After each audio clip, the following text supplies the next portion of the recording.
Hello and welcome. This is the Daily Dharma. My name's Dina. Thank you for joining today. So I've laid out some cards here from the Dreams of Gaia deck. A few repeats, but almost all new, and a few other cards. But I do have a bit of a channeled message to precede the message, and that seems to be, with this knowledge, it kind of unlocks the next leg that's of the journey that's being laid out here in the cards today.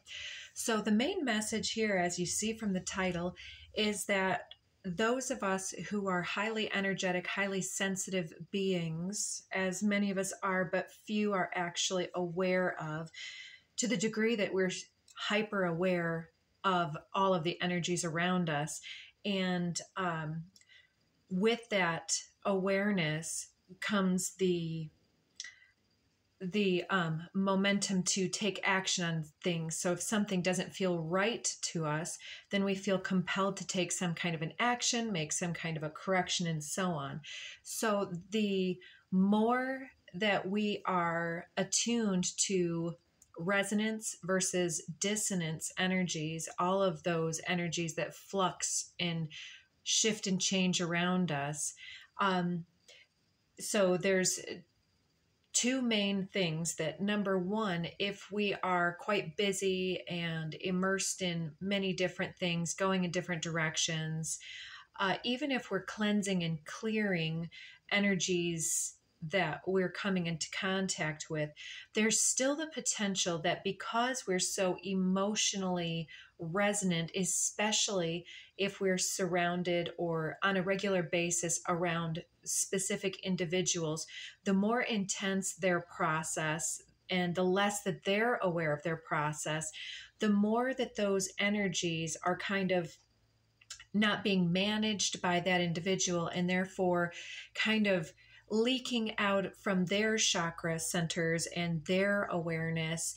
And because of the way that individuals are so synergistic, especially those, let's say, people in our household, people at our jobs and things like that, because of the nature of the involvement, there's entanglement of energies.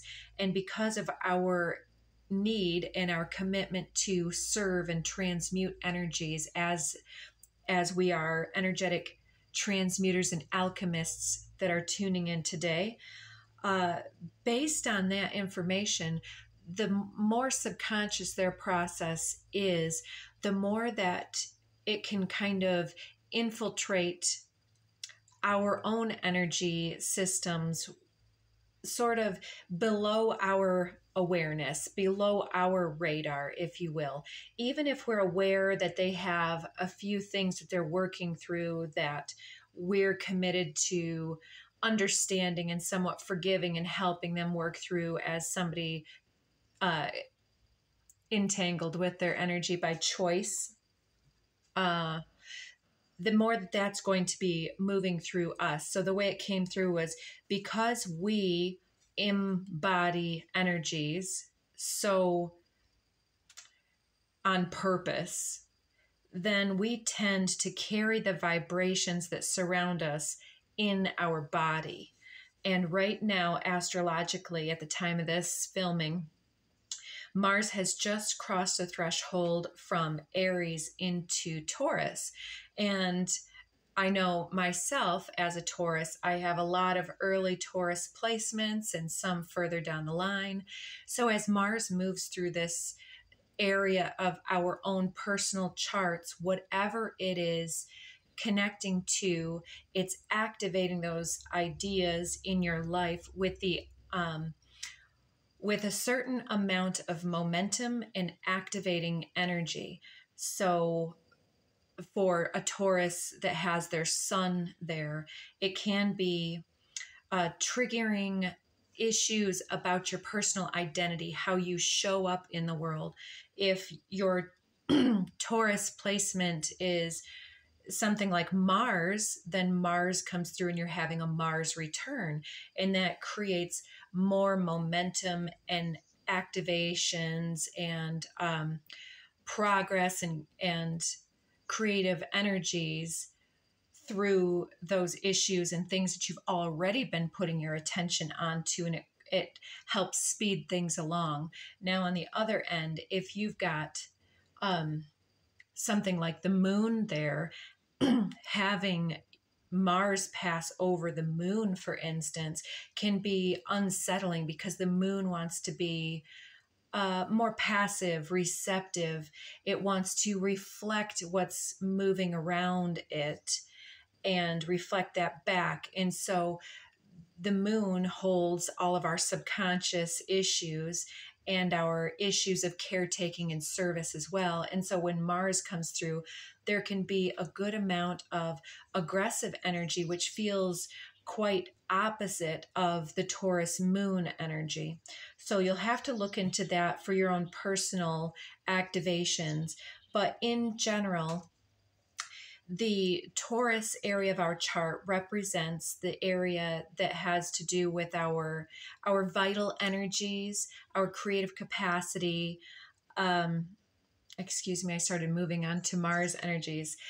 More about the body, the way that we are comfortable in the body versus not, if there's pain or discomfort or other dis-ease moving through the body. Let's say upset stomach or headache can be a temporary dis-ease moving through the body or the chakra centers, whatever's being activated for you. So if these other people that we are around have some subconscious fears, doubts, worthiness issues, achievement issues, inability or lack of time to settle into their energies and really work through their energies, it's kind of sparkling and crackling around their energy and their around their entire presence. And we, as these empathic, energetic sponges, we pick up those energies. It can feel like we're just restless, unable to relax in our own comfort, such as things that bring us comfort on the regular basis may not provide that same comfort as Mars is moving through, or as these other individuals are activated in their own Mars issues and just kind of crackling around us, can kind of fray our nerves in a way. So their subconscious issues are influencing us. And this can also be doubled down if this individual has very latent, buried subconscious issues arising, or if they feel them but don't acknowledge them. The more intense these pangs that they are having, the more that it can really get deep into and under our skin, so to speak, before we really recognize the influence has really taken hold. We can just have this nondescript feeling of upset and like things are not quite right. So yeah, as these Mars issues move through Taurus, how it feels for us, any type of pain, anxiety, unexplained depression that doesn't seem to be related to anything that's truly going on in our life. Like it's something I was noticing over the last few weeks. It's like I'm surrounded by the evidence of everything that's going right for me and this peaceful environment, yet still there's these pangs of something isn't quite right, or I haven't quite done enough. And I keep wondering why this keeps coming up for me, because previous to my involvement with two in particular individuals, I was feeling comfortable when I did a fraction of as much, but I've created this vision for myself, and I'm going and I'm building, and the miraculous that I'm making happen in my daily life is somehow no longer bearing as much weight as the energies that are being absorbed from some of these other individuals who have these achievement deficits working through their energy.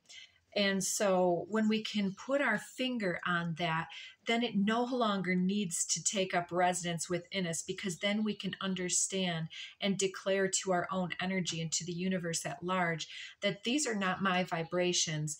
I will gladly help transmute these energies, but they do not need to take up residence within my vessel. They're not allowed or invited into my vessel. I no longer need to be an energetic sponge for things that are less than healthy for myself. I can understand them and catch and release, catch and release. We don't need to hold these energies. So,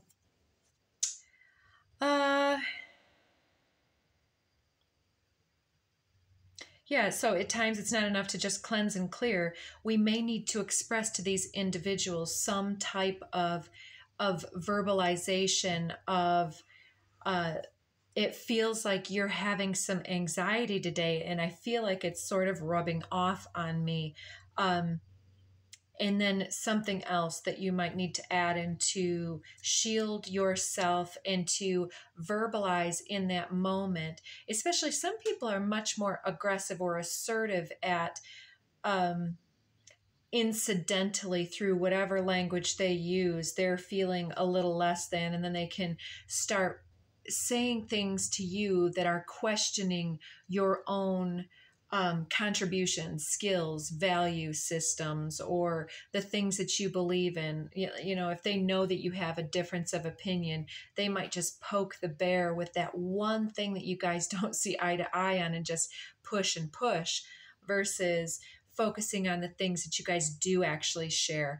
So you can advocate for yourself in that manner if you need to, and just say, you know, that's the one thing that I don't feel comfortable speaking with you about. Let's just agree to disagree, and let's put that someplace else. Let's talk about something else, you know, something that you can create synergy and common ground with. And that really takes that ball of angst that somebody wants to pass to you, invite you to get charged up like they're charged up and experience their crackling energy. And you say, no, I choose not to engage in that today. Why don't you hold that? And I am going to invite you to play with a different ball if you want to play with me and my energy, right? Does that make sense? I think so. So that's one way of shielding our energy. We can also really affirm ourselves when these lower thoughts come forward. We can use journaling or music to maybe just write down, okay, these thoughts and feelings are arising, and the way it feels in my body is perhaps like a kink in the neck, or this extreme pain in the shoulders and the low back, or, you know, the knees. The knees can hold a lot of tension, and ankles, feet, things like that. So I would equate each one of these body parts, especially left side versus right side, to be a corresponding symbol for something in your life. You can meditate on these if that's something that will help you to develop your own language in this way. But for me, feet are about the path that we're walking. Are we moving in a direction that speaks to us and fulfills us? The ankles, more so about our ability to be flexible and to bend and to pivot and move and flow with what is and how it's appearing. And, you know, like that dance, that being at home in your body and not feeling displaced by anything that would come up and shift an expectation. It's like, it doesn't matter. We understand that all roads are going to lead towards the manifestation when that's where the energy is flowing towards. So we release the journey and we embrace the curiosity. The knees, to me, are more about our ability to serve others and to not feel burdened by the things that we're committed to doing. Like, are we immersed in a little bit of resentment for the individuals we're serving? if that speaks to you, you'll be able to figure that out. In the back, more so, depending on where it's at, it can be much different for very many people, but this can be the burden that we're carrying. And it can feel like, oh, I'm doing all of this for others. It can feel like victim, martyr, or something else, a power, a control issue. Yeah, many different things. So you can get some ideas also online, or something else might come up. So the more that we are being authentic in our choices and the awareness of our own patterns, whether we take on energies or process, these things are moving through us so that we can learn how to not only cleanse and clear, but also to shield and deflect and allow others, invite others to process their own information, because we're no longer in this next stage of this healing journey. The healers are no longer going to be able to relax, if we ever could, when we're absorbing energies from every which way. It's like that's an early way of handling energy, but the more that we're aware of how everything works, the less that we are going to want to invite energies to take up residence inside us.